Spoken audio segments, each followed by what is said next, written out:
Como les había anunciado, es un honor para mí tener en nuestro programa de hoy a Diego Sosa, quien es coach, es también conferencista, escritor y una persona que tiene un vasto conocimiento sobre diferentes temas de ayuda y orientación, tanto personal y empresarial, además de ser un autor de más de 15 libros.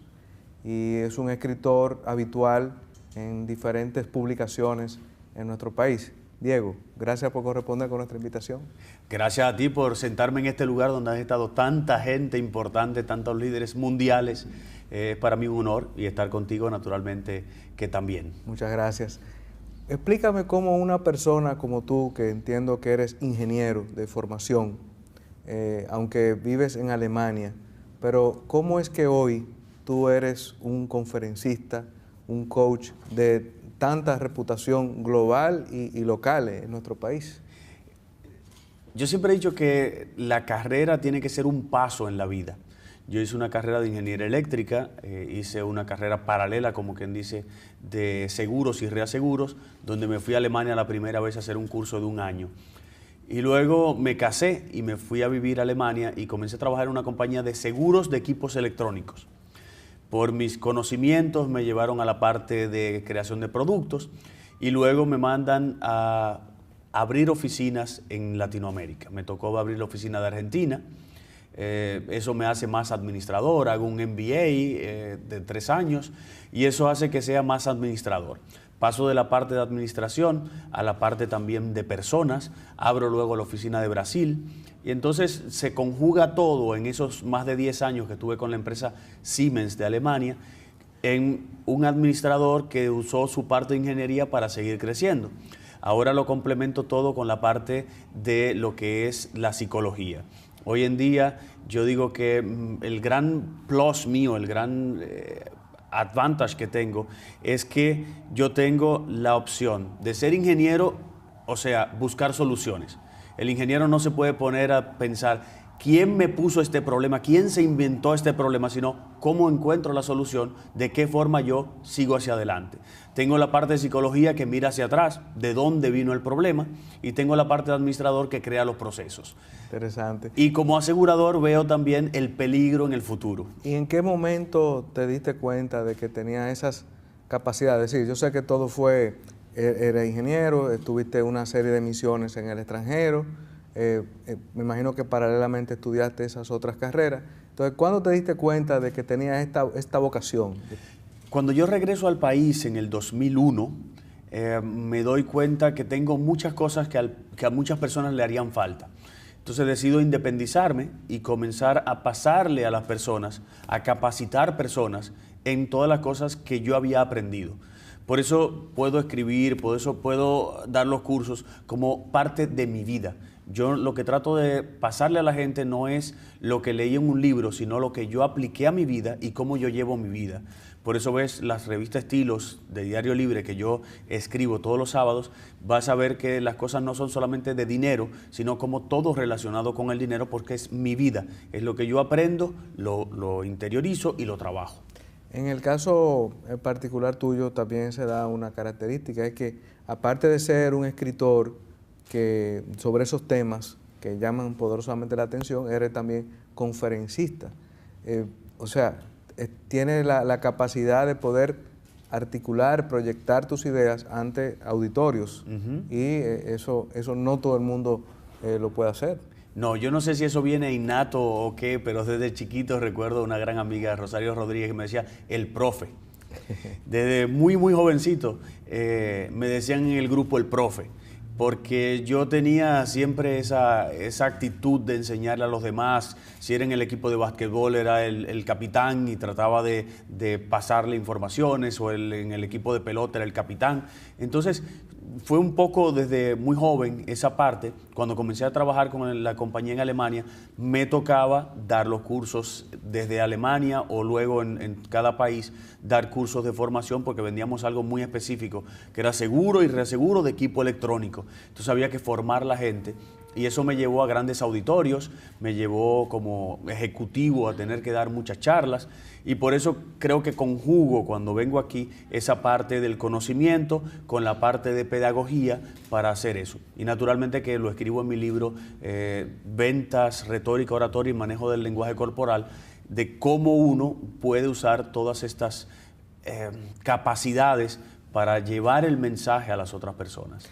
También eres una especie de coach empresarial, corporativo, en el sentido de que también empresas te buscan para ofrecer orientaciones ya desde el punto de vista corporativo. Sí, le hemos llamado coaching porque está de moda, pero realmente no es más que una consultoría, porque lo que somos es consultores en ese sentido. El coaching es más personal, que se ha confundido también y queremos hoy en día hacer una evaluación de personal de un colaborador como un coach y llamarle coaching. Es una evaluación de personal.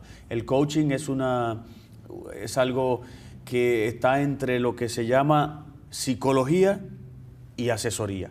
Es algo intermedio, pero no es tanto como esa evaluación de personal que se está haciendo a nivel mundial.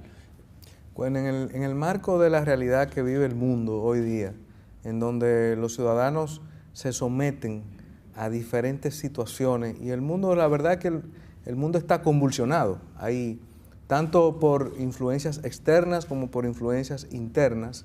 El ciudadano diariamente tiene que enfrentar una serie de situaciones, tanto desde el punto de vista personal, pero también puede ser desde el punto de vista colectivo, global. ¿A qué tú atribuyes que eso que tú haces, que hoy día tenga ese auge? Es decir, las empresas, las personas busquen a un consultor para tratar de encarrilar las cosas por un camino correcto. Por un lado, yo creo que existe el dinero para hacerlo. Siempre lo hemos hecho. Mira, si nos vamos a la historia bien atrás, el hombre, como macho, solamente buscaba orientación de alguien que supiera más que él. El hombre estaba programado para resolver sus propios problemas. Por eso el hombre no habla tanto y solamente le habla de sus problemas a alguien que le ayude a resolverlo. Contrario a la mujer, que la mujer habla con todo el mundo sus problemas, pero no es para que le ayuden a resolverlo, porque ella lo resuelve ella sola, pero le gusta comunicarse. Entonces hay que entender, no, la mujer no le des, si tu mujer viene con un problema, no le des soluciones, ella lo que quiere es que le escuchen. Entonces el hombre se pasó mucho tiempo creyendo que él podía resolver sus problemas solos. Y hoy en día hay especialistas en muchas áreas. Nosotros que fuimos ejecutivos de empresas de alto rendimiento, tenemos experiencias y formas de análisis de ver las cosas desde afuera muchas veces. A nivel personal estuvimos yendo al psicólogo, al psiquiatra, que el psiquiatra es más médico, el psicólogo es más de comportamiento. Entonces, ¿qué ha pasado con las empresas? Que se han dado cuenta que una visión desde afuera les ayuda. En principio lo tomaban como algo, bueno, vamos a llamar a este para que nos diga lo que nosotros le estamos diciendo todo el tiempo al personal y se lo diga a ellos. Hasta el punto que hemos llegado que entendemos los de arriba que el de afuera nos puede decir una cosa que no es la que yo quería oír. Y cada vez va a haber más esa asesoría externa. Claro, siempre y cuando se haga con un experto. Porque hay muchos consultores que te mandan a alguien que acaba de salir de la universidad con un manual, implementa todo esto. Y así no funciona porque cada país tiene una realidad, cada empresa tiene una realidad. Entonces, esto va a ser cada vez más. Y no es por las crisis, no es por todo eso, sino porque el hombre como macho se está abriendo a conseguir otras informaciones desde otro de fuera que le pueda ayudar a ser más efectivo en su trabajo. Las comparaciones entre el antes y el después, es decir, en tu experiencia, cuando una empresa te buscando una determinada consultoría, el antes y el después, ¿cómo son los resultados? Los resultados son enormes, porque cuando tú ves que la empresa sigue contigo, ya te dice mucho. Cuando tú ves que la empresa mide sus ventas, por ejemplo, mide el ambiente laboral, mide toda esa atmósfera, entonces te das cuenta cómo es el cambio. Muchas cosas no son medibles en el sentido de tú poder decir, bueno, estoy vendiendo más. El ambiente laboral es relativo, pero los cambios son enormes. Pero siempre y cuando se ejecute un programa de fondo, de cultura organizacional, porque muchas veces lo que quieren es simplemente darle una motivación al personal después que está desmotivado, porque casi nadie lleva a una persona a motivar cuando el personal está motivado, sino cuando está en el piso. Y cuando está en el piso, la realidad es que está en el piso por algo que ha hecho la gerencia, no por una crisis. La crisis, todo lo contrario, te motiva a seguir más. Entonces, la gerencia ha hecho algo que desmotiva al personal y buscan a alguien para que los motive. Y ahí yo no entro, porque esa motivación es solamente una energización que no dura más de 2 días. Al tercer día, cuando la gente se dio cuenta que en la empresa no ha cambiado nada, se cae peor. En un mundo como el de hoy, donde las empresas tienen que ser más transparentes, más abiertas, de hecho, hasta los códigos protocolares han cambiado sustancialmente. No es lo mismo ir a trabajar a Google o ir a trabajar, de hecho, aquí en República Dominicana hay empresas que tú vas y son empresas donde los empleados están vestidos de manera informal, donde hay un código más abierto, ya no está ese escritorio cerrado, separado de los demás, sino está todo el mundo integrado. Ese tipo de cosas ayuda a que el espíritu de cuerpo, el ambiente laboral sea mejor. Dependiendo de a qué te vas a dedicar y con qué cliente vas a trabajar. Porque tú imaginas a Google actuando así y convertirse en un banco. No funciona, porque en el banco tú no buscas creatividad, sino seguridad, claro, respeto, etc. O sea, cada ambiente lleva lo suyo. Los call centers es un gran ejemplo de cómo la gente trabaja gritando de un lado para otro y tú dices, yo no quiero que me atiendan en un call center, porque están hablando contigo y tú oyes 4 o 5 voces diferentes. Entonces tienen que ser cubículos cerrados, etcétera, pero por cuestión de administración, por cuestión de tiempo, por cuestión de costos, no lo hacen. Entonces hay formas para cada tipo de negocio y para cada tipo de clientes.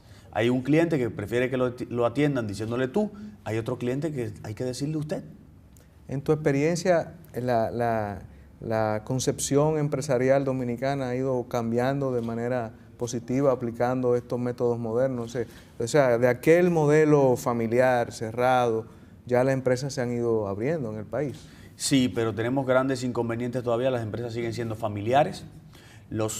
De la gran mayoría, o sea, no hablo de todas, sino de la gran mayoría, muchas empresas siguen teniendo la herencia de puestos y no un board que te haga accionista y esos accionistas, como hijos de los dueños, nietos de los dueños, vayan a buscar sus bonificaciones de lo que ganó la empresa, sino que quieren un empleo, quieren un vehículo y eso hace que las empresas definitivamente a la tercera generación tengan que ser vendidas a una corporación muy grande. Lo hemos visto en casi todas las empresas aquí.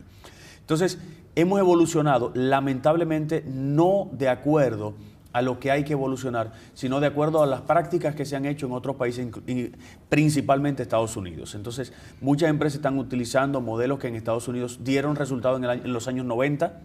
Todavía vemos fusiones y vemos reingenierías que tú dices, pero la reingeniería no funcionó. Si la reingeniería hubiera funcionado, todavía habláramos de reingeniería. Le han cambiado el nombre, pero te la venden como otra cosa, pero es una reingeniería. Reducir personal para reducir costos, para supuestamente mejorar procesos, pero siempre el que sufre es el cliente y el empleado. Entonces, no hemos cambiado acorde con lo que es nuestra filosofía de vida, la filosofía del dominicano, la filosofía que tenemos aquí, ni mucho menos de acuerdo a lo que viene, sino a lo que ya fue y dio resultado en otros países. Es decir, ¿tú crees que todavía nos falta en términos de cultura empresarial un largo camino por recorrer? De hecho, ya hay empresas que han pasado a nuevas generaciones y hemos visto esfuerzos en el sentido de ampliar los méritos, de permitir que inclusive en los consejos de directores estén personas diferentes al ámbito familiar. Es decir, se nota un esfuerzo, pero ¿tú crees que todavía falta un largo camino por recorrer? Hace 25 años entramos en una nueva era, la era que le hemos llamado de la comunicación, por decirlo así, la caída del muro de Berlín, etc. me voy a este punto porque cuando cae el muro de Berlín se integran las dos Alemanias, hace ya casi 25 años de la integración, en este año se celebran los 25 años, y lo que fue Alemania Occidental comenzó una nueva era, donde después de 10 años vimos que las carreteras de Alemania Occidental eran mejores que las carreteras de Alemania, de Alemania Oriental eran mejores que las de Alemania Occidental. O sea, la nueva Alemania tenía mejores carreteras, mejores hospitales, mejor casi todo, porque todo era nuevo. ¿Qué te quiero decir?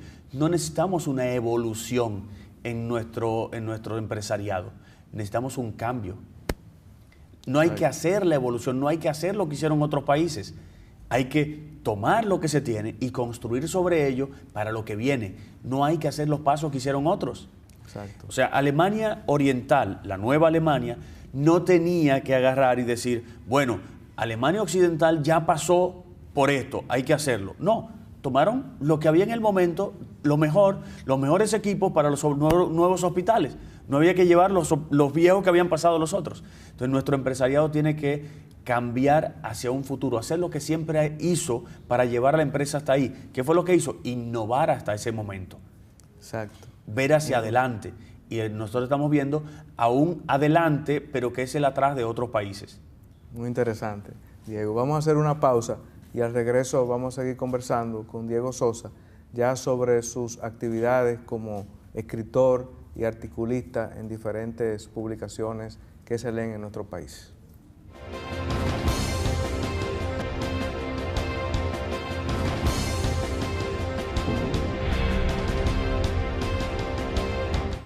Seguimos nuestra conversación con Diego Sosa. Diego, yo soy un lector habitual de tu columna de los sábados del suplemento Estilos de Diario Libre y quería preguntarte las reacciones que tú recibes frente a esas columnas que son más bien centradas en el ámbito de la administración personal, familiar de quienes la leen. ¿Cuál es la reacción que tú recibes? Me imagino que ya en términos de tu trabajo ordinario. Mira, las reacciones son de honra, son muy satisfactorias. Así como tú, por ejemplo, me dices que me leías y nosotros no nos conocíamos desde antes. Cuando llegué aquí, más personas me dicen y a veces me encuentro que digo el nombre porque como no sale la foto, que es lo bueno, sí. A ti te reconoce todo el mundo en la calle, a mí no. A mí mucha gente por el nombre. El otro día me pidieron el nombre para visitar a alguien en una empresa en la recepción y le digo Diego Sosa y se para una muchacha, ¿usted Diego Sosa? Ay, yo he comenzado a ahorrar después que leo su columna y ahora ya tengo mi carro y estoy ahorrando para mi casa propia. Son cosas que no tienen uno, no le puede evaluar el retorno que tiene eso. Gente que me escribe y me hace preguntas de su pensión, de que quiere comprar una casa, de que cómo comprar las gallinas, que yo llamo comprar gallinas, aquellos gastos que ponen dinero en el bolsillo de uno. Todo eso no tiene precio. Mi padre, que se llama igual que yo, a cada rato le preguntan, ¿usted es el que escribe? Y entonces mi padre, sentir ese orgullo de mi padre por esas cosas que uno escribe, es fantástico. En la familia, ayer estaba donde una tía, que enfrente vive una señora, que hablando un día, ella le dijo que era tía mía porque ella le mencionó la revista. Y entonces llega precisamente la señora y dice, esa señora es loca contigo. Y le grito yo, doña Marina, ¿cómo está usted? Le pregunto a mi tía cómo se llama. Doña Marina, ¿cómo está usted? Ay, ¿quién es? Yo, el de la revista Estilo. ¡Oh!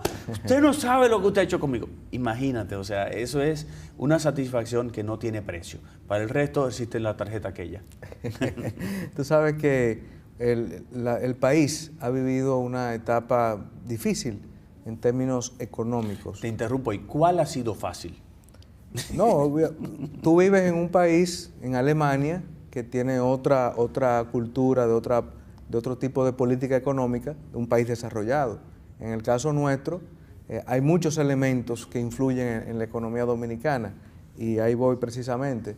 En una época como la que hemos vivido, no solamente por la macroeconomía, porque los expertos dicen, bueno, la República Dominicana ha crecido en su economía, sí, pero en la microeconomía no se percibe ese crecimiento, es decir, la distribución de la riqueza no llega a donde tienen que llegar. Entonces, ahí es donde entran personas como tú que en tu orientación pública pues llevan una serie de sugerencias y recomendaciones al dominicano de la calle, a esa clase media, esa clase profesional que indudablemente se ha reducido en los últimos años, a tomar una serie de decisiones. Yo quería preguntarte, ¿cuáles deberían ser lo que debe hacer un profesional que esté viendo este programa o alguien que pertenezca a la clase media, a la clase trabajadora, que recibe su salario y que puede tener una serie de situaciones, pero en medio de una situación económica difícil, donde quizás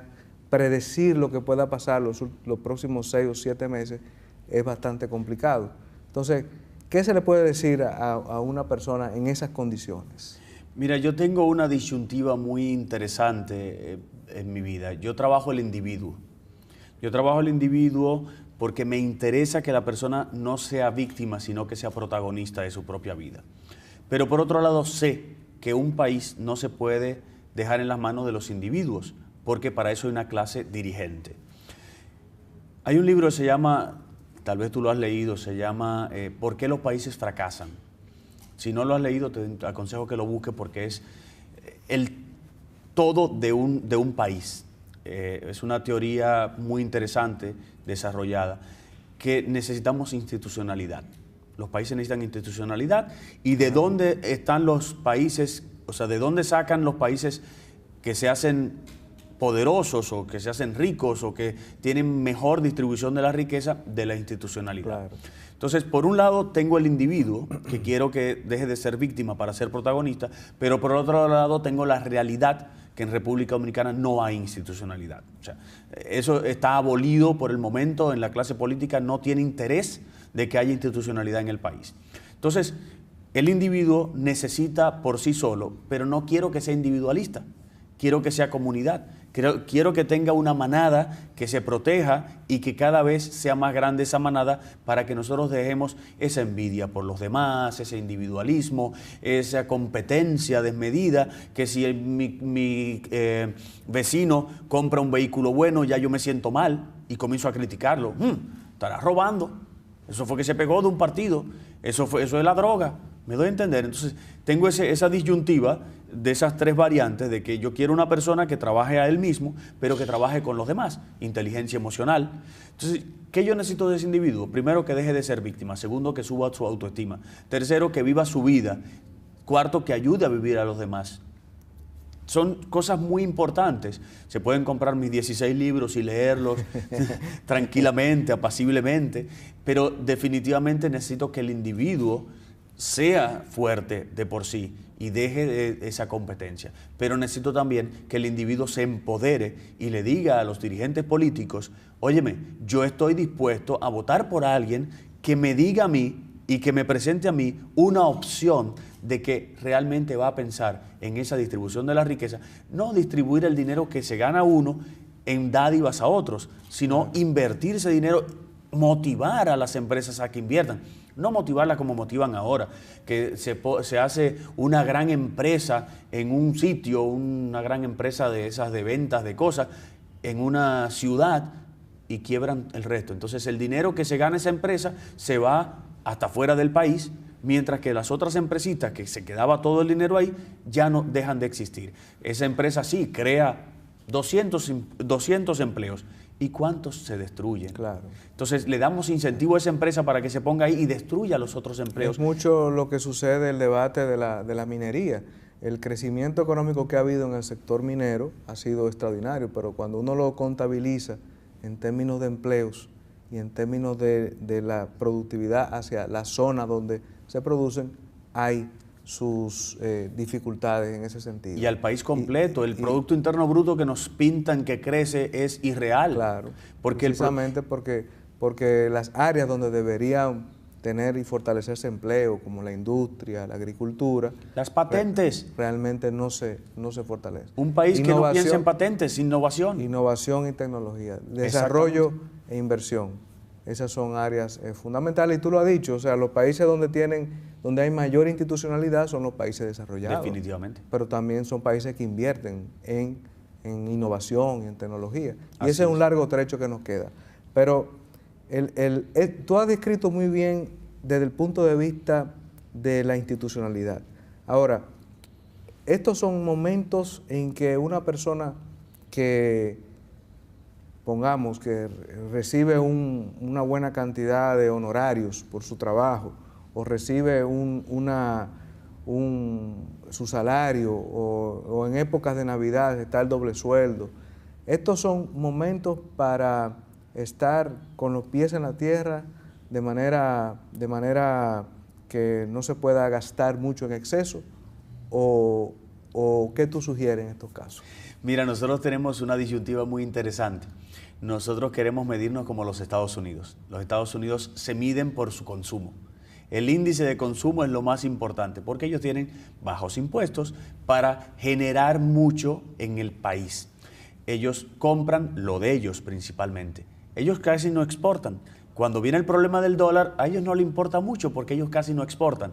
Caso contrario a Europa, principalmente en Alemania, cuando sube el euro, Alemania decrece porque pueden exportar menos. Comprar un Mercedes-Benz se hace diferente, por eso comenzaron a producir en otros países.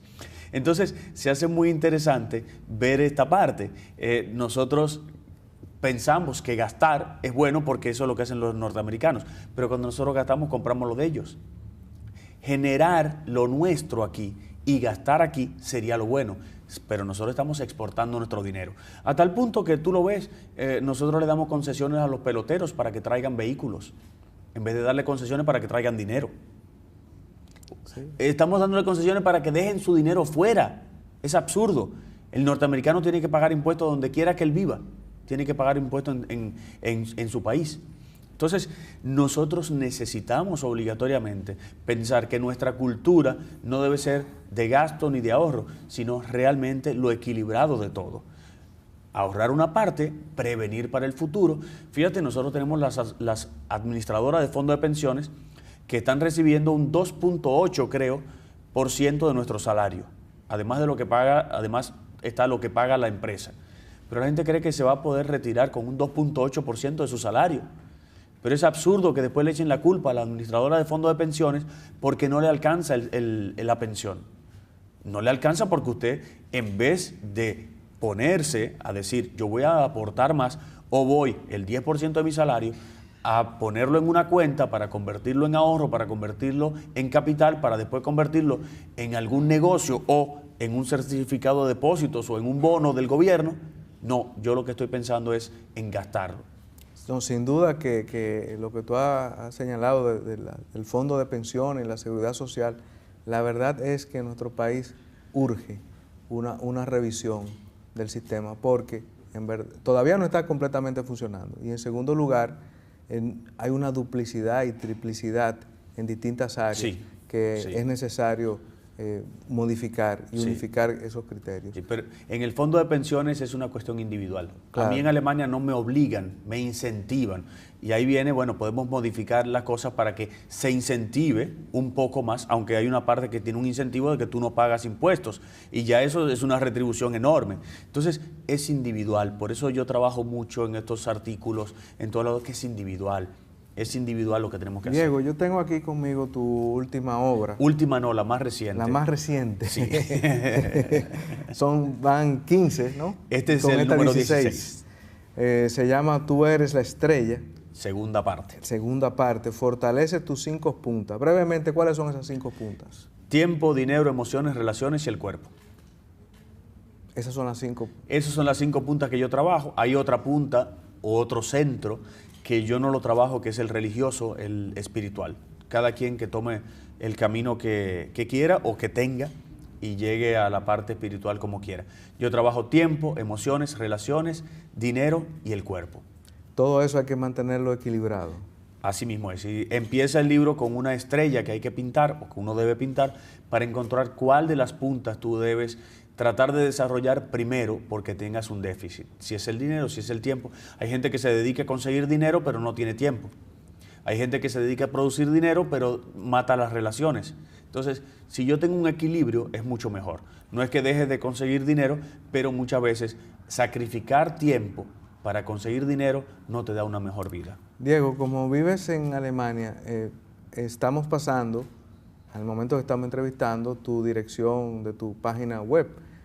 Por ahí se puede uno comunicar contigo. Sí, y tenemos una oferta, el que entre a la página web para recibir los artículos que tú hace años recibes, que no son los de la revista Estilo, sino otros que yo publico, que esto es un compendium de eso, que salen los lunes, le estamos regalando un libro electrónico gratis. Solamente tiene que entrar en la página www.diegososa.info y ahí en el lado derecho está la inscripción. El que se inscribe recibe un libro que se llama 30 tips para conseguir tiempo.